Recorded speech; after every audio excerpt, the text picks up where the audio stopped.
நம்முடைய பிதாவாகிய தேவனாலும் கர்த்தராகிய இயேசு கிறிஸ்துனாலும் உங்களுக்கு கிருபையும் சமாதானமும் உண்டாவதாக.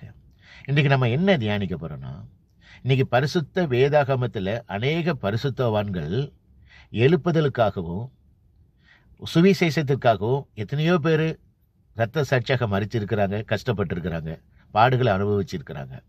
அவர்களை பற்றியும் அநேக ஊழியக்காரங்கள் சுவிசேஷ நிமித்தமாக இரத்த சாட்சியாக மறிச்சிருக்காங்க. அவர்களை பற்றியும் வேத வசனத்தின் அடிப்படையில் இன்றைக்கு நான் உங்களோட தியானிக்க போறேன். எபிரேயர் 11வது அதிகாரத்தில் சொல்லப்பட்டிருக்கிறது, மேன்மையான கொஞ்சம் பேர் என்ன பண்ணியிருக்காங்கன்னா, கொஞ்சம் பேர் மேன்மையான உயிர்த்தெழுதலை பெறும்படிக்காக விடுதலை பெற சம்மதியாமல் அநேகர் வாதிக்கப்பட்டிருக்கிறாங்க. கொஞ்சம் பேர் கட்டுகளினாலும் அடிகளினாலும் நிந்தைகளினாலும் காவலிலும் துன்பப்படுத்தப்பட்டிருக்கிறாங்க. கொஞ்சம் பேர் வாளால் அறுப்புண்டு போனாங்க. கொஞ்சம் பேர் கல்லெறியப்பட்டிருக்காங்க. கொஞ்சம் பேர் பட்டயத்தால் அவர்களை கொலை செய்திருக்காங்க. சில பேர் வெள்ளாட்டு தோள்களை பொறுத்து கொண்டு உபத்திரவங்களையும் பாடுகளையும் துன்பங்களையும் சகித்திருக்கிறாங்க. கொஞ்சம் பேர் மலைகளிலும் வனாந்தரங்களிலும் குகைகளிலும் பூமியின் வெடிப்புகளிலும் சிதறுண்டு அலைந்து போயிருக்காங்க. எவ்வளவு தூரம் கஷ்டப்பட்டிருக்கிறாங்க. எபிரேயர் 11வது அதிகாரத்தை பாருங்க, வாசிங்க, தியானிங்க.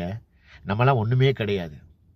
இயேசு கிறிஸ்துவுக்காக இரத்த சாட்சியாக எவ்வளவு தூரம் கஷ்டப்பட்டிருக்காங்க. அவங்க தான் உண்மையான ஊழியக்காரங்க. அந்த எபிரேயர் 11வது அதிகாரத்தை வாசிங்க, நமக்குள்ள ஒரு வைராக்கியம் வரும். ரெண்டாவது என்னன்னா, அநேக இரத்த சாட்சிகள் ஊழியக்காரர்கள் இரத்த சாட்சியாக மறிச்சிருக்கிறாங்க. அவர்கிட்ட சிலவற்றை மட்டும் நான் உங்களுக்கு சொல்றேன். உங்க எல்லாருக்கும் தெரியும், கிரஹாம் ஸ்டெயின்ஸ் ஒரிசால தன்னுடைய 2 பசங்களோடு ஜீப்ல தீயில உயிரோடு இருக்கும்போது தீயில கொண்டு அவர் இரத்த சாட்சியாக மறிச்சிருக்காரு.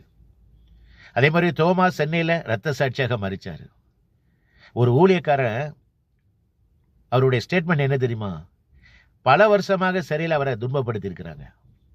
அப்ப அவரை இயேசு கிறிஸ்து மறுதலி அப்படிங்கிறாங்க. இயேசு கிறிஸ்து மறுதலிச்சா நான் உன்னை விடுதலை பண்ணுவேன்னு சொல்றாரு. அப்ப அவர் சொல்றாரு, தூக்கு கயிறு கொண்டு அவர் மறுதலிக்க மாட்டேன்னு சொல்றாரு. அப்ப அவர் தூக்கு கயிறை முத்தம் இட்டுட்டு, என் இயேசு கிறிஸ்துவை நான் செத்தாலும் சாவனை தவிர என் இயேசு கிறிஸ்துவை நான் மறுதலிக்க மாட்டேன், இயேசு கிறிஸ்து தான் உண்மையான தெய்வன் சொல்லி அவர் இரத்த சாட்சியாக மறிச்சிருக்கிறாரு. இன்னொரு ஊழியக்காரருடைய ஸ்டேட்மெண்ட் என்ன தெரியுமா? அவர் நீ அவருடைய நாமத்தை தூசி, கர்த்தருடைய நாமத்தை தூசி, உன்னை நான் விடுதலை பண்ணிடுவேன்னு சொல்றாங்க.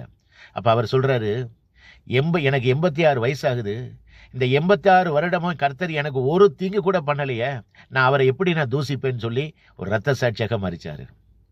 ஒருத்தர் தலையை துண்டிக்கிறதுக்காக அவரை கொலை பண்றாங்க. அப்ப அவருடைய ஸ்டேட்மெண்ட் என்ன தெரியுமா? எனக்கு இருக்கிறது ஒரே ஒரு தலை தான், இன்னும் 2 தலை இருந்துச்சுன்னா நான் கர்த்தருக்காக இரத்த சாட்சியாக அதையும் நான் கொடுத்துருப்பேன்னு சொல்லி இரத்த சாட்சியாக மறிச்சாரு.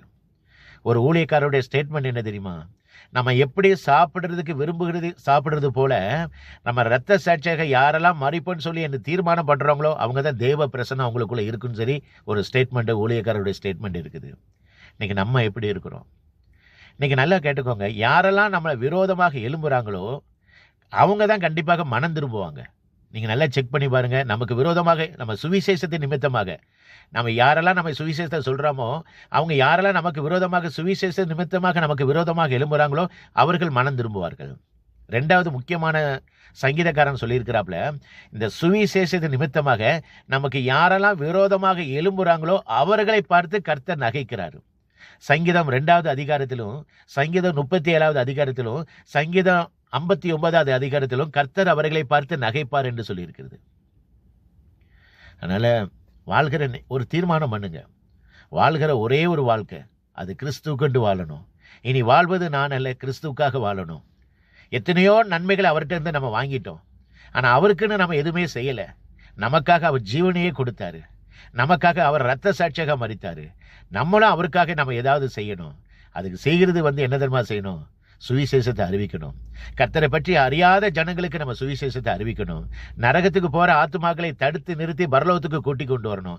அதனால் அதை தான் உங்களையும் என்னையும் கிறிஸ்தவனாக தேர்ந்தெடுத்தாரு. நம்ம கிறிஸ்தவர்களுக்காக இரத்த சாட்சியாக மரித்தா கூட நம்ம கர்த்தருக்கு அது ரொம்ப விருப்பமாக இருக்கும், பிரியமாக இருக்கும். ஒரு பாவி மனம் திரும்பினால் பரலோகத்தில் மிகுந்த சந்தோஷமா உண்டாயிருக்கும்.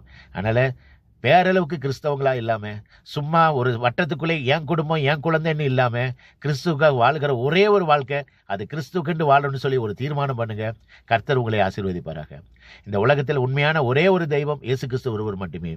இயேசு கிறிஸ்து சீக்கிரத்தில் வரப்போகிறார். உங்கள் பாவத்தை விட்டு மனம் திரும்புங்கள். பரலோக ராஜ்யம் சமீபத்திருக்கிறது. கர்த்தருக்கே மகிமை உண்டாவதாக. ஆமேன். அல்லேலூயா.